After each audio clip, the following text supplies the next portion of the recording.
माझा पप्या डॉक्टर होतो काय ना, माझा पप्या काहीच होत नाही.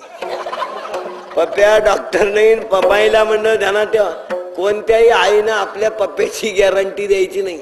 लहानपणी आई म्हणते माझ्या पप्प्याची मला गॅरंटी आहे, बरळणे बंद. लग्न मंडपातले तांदूळ डोक्यावर पडले का माणूस बदललाच पाहिजे.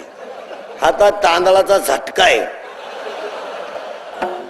फिकून मारल्यामुळं मेंदूला लागत का काय, पण झटका आहे. जो पोऱ्या लहानपणी त्याला ब्रह्मदेव नको, पण कोण पाहिजे? आई.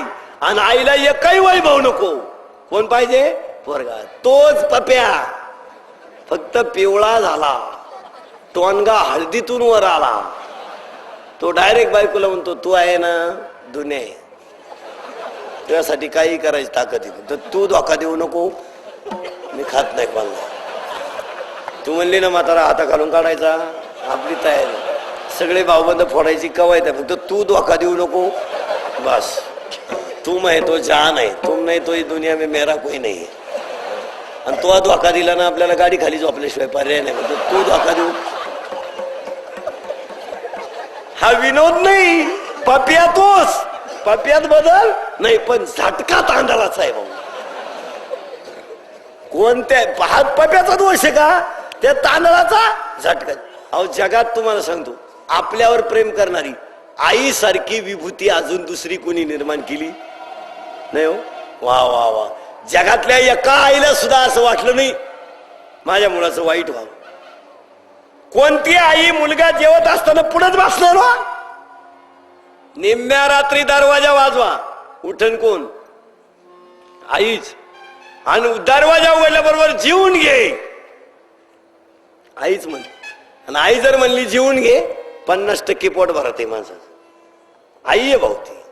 बायको म्हणून अशी बायको आय आय आय आय. बायको उलटी पोरला विचारती पप्पा त्याला विचार खायचं आहे का बाहेर खाऊन आलाय बाय. बायको आहे भाऊ तू,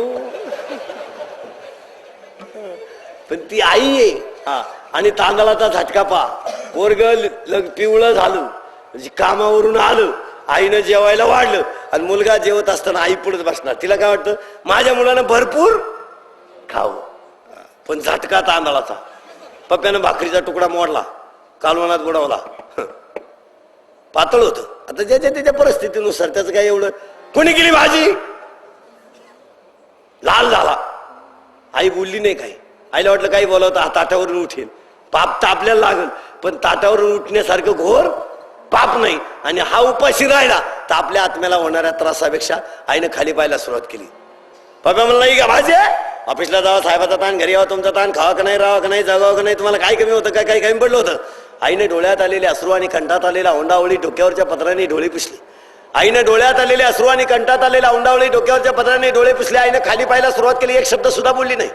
आईने विचार केला, मी जर एक शब्द बोलावं तर हा बिगर जेवणाचा राहील, आणि बिगर जेवणाचं जर माझं पोरगं राहिलं तर मला होणाऱ्या वेदनेला जबाबदार कोण? पप्पाने सांगितलंय का भाजी आहे का, असं आहे का, तसं आहे का, तसं आहे का. धावून गेला आईवर.